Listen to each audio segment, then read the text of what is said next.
You know, it's again, to Peter's point about television. I mean, I think we are acutely conscious of, you know, expertise in one field doesn't necessarily translate into another, and there's so much that goes into it, you know, that we don't see, the sort of the iceberg, right, behind what we see that is visible.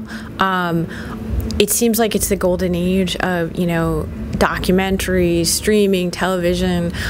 You know, my son and I have actually a very good idea for a project that I truly would love to work on. But you know, I think we're interested in, you know, how can you get people to talk in a frank way? Like, we're doing this Trump in the White House book, and